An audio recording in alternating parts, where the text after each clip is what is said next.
What was the longest time you went without eating anything? Thanks to our modern society, food can be found everywhere at any time. It was not always like this. Before the intervention of agriculture and refrigerators, our hunter-gatherer ancestors sometimes went without food for days. According to the internet, having this constant input of calories is the reason for many modern diseases. And scientists and internet experts alike believe that fasting can be the cure for most of them.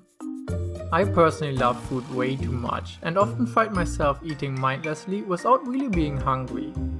To experience how it is without the frequent intake of food and to see how my body feels without it, I decided to go on a 3-day fast.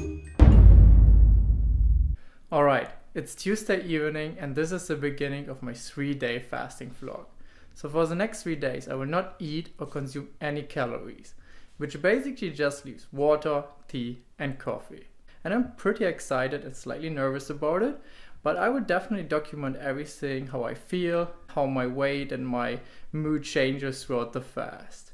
But before we start with the fast, there are 2 more things to do. First, workout, and second, the last dinner before the fast. So let's get started.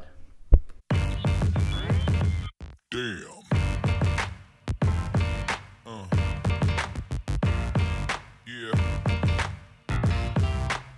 Alright, just back from the gym, and this is my shape right now before the 3 days fasting.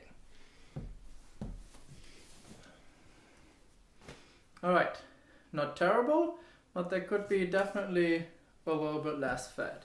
So let's see what 3 days no food will do to it. But before, it's dinner time. I really believe that a successful fast already starts the day before, especially with your dinner. You want to make sure that your dinner is approximately the same what you usually eat, but definitely healthy. You have to consider that you're gonna kind of deprive your body of a lot of nutrients for the coming days.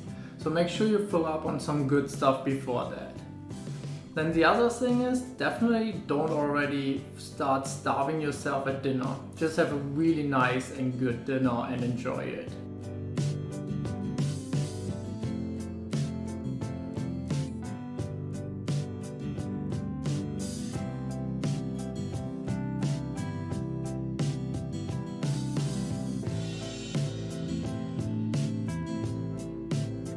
So the very last snack before we turn on the fasting countdown will be a cacao coconut keto dessert.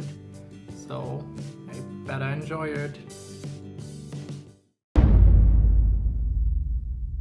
So why am I actually doing this? Why did I decide to not eat for 3 days? If you would tell this to any normal person, you would probably think that I'm crazy. But I actually do have reasons why I'm doing this. In fact, I have 3 reasons. The first one is pretty obvious. It's for weight loss. During my vacation, I gained a little bit of extra weight, and I would really like to shed off this fat before I start into another self-experiment. The second reason is less obvious, but I see this fast as some kind of a challenge, and I really want to see how far I can push my body and my mind. And the third reason is for health benefits, especially for longevity and for inducing autophagy.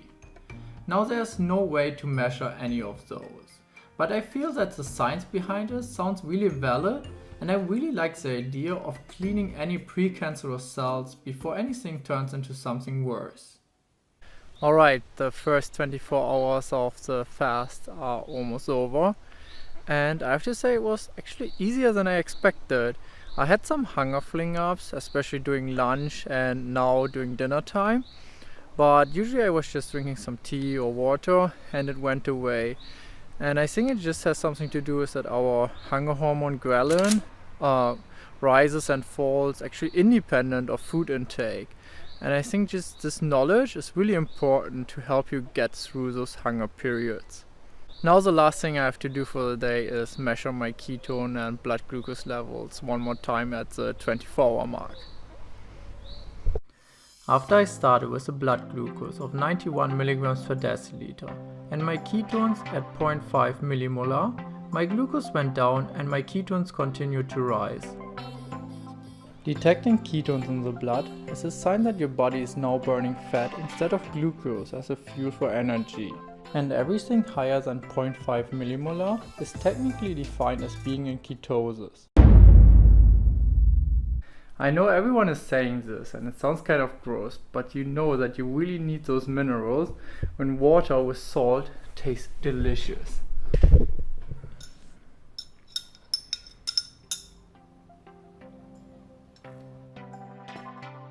I try to distract myself from being hungry by focusing on work and drinking ridiculous amounts of tea. However, it didn't always work. Alright, we are about 40 hours into the fast now. It's about lunchtime and it's the first time I'm really hungry. We still have more than one day to go before I can eat. End of day 2. So, if you would have asked me 2 days ago what I would think, how I would feel now, I would probably have told you I would expect to be hungry, feeling weak, and being in a pretty bad mood. But surprisingly, this is not the case. True, I'm feeling hungry, but this more or less comes in waves and goes again after I drink a tea or coffee. And I'm actually in a pretty good mood. I can almost not believe it. It might be coincidental, but it's interesting. So I have 24 more hours to go, and the last thing for today will be the blood ketone and glucose check.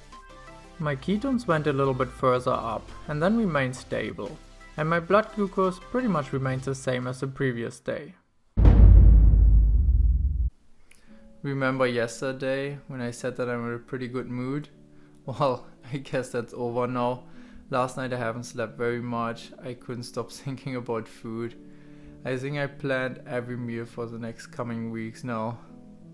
Nothing better than coming to work and having some free donuts, right? Or except if you have fasted for about 60 hours and still have 10 hours to go. Everyone is at lunch right now and I'm having my lunch here. Tea and salt water, because I still have about 7 hours to go. At day 3 my ketones went further up and my glucose dropped down even a little bit more. So apparently the way how you break your fast is really important. According to Thomas Dielauer, who's an expert in fasting, you should break your fast with bone broth or some kind of stock. Then shortly after, you should consume something lean like white fish. About an hour later, it's okay to have some veggies, but he suggests that it should still be low carb and easy digestible, like some spinach or some broccoli. You should also add some good source of fats and a variety of them, like some eggs, avocado or walnuts. Did you ever go grocery shopping when you were hungry?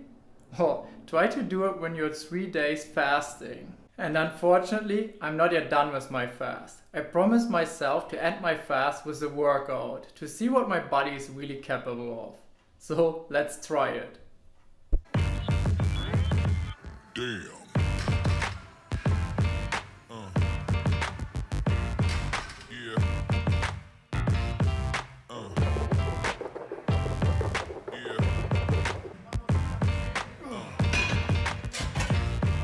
This is my form after 3 days no food. My muscles definitely look pretty flat, completely deprived of glycogen. I do think I've lost quite some fat, but how much fat can you really lose in 3 days? Now it's time to break the fast.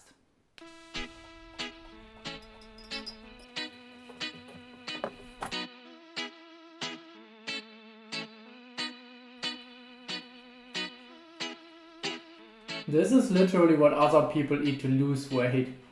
Food just tastes so different if you haven't eaten for a couple days. It's incredible.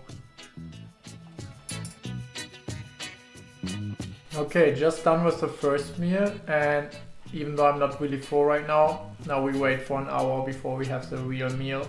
1 hour later.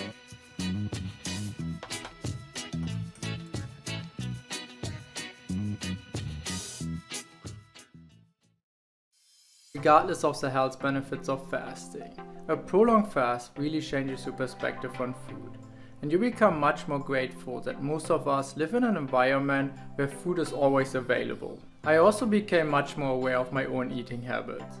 The fast inspired me to be more conscious about my food and also teach me that it is okay to be hungry sometimes.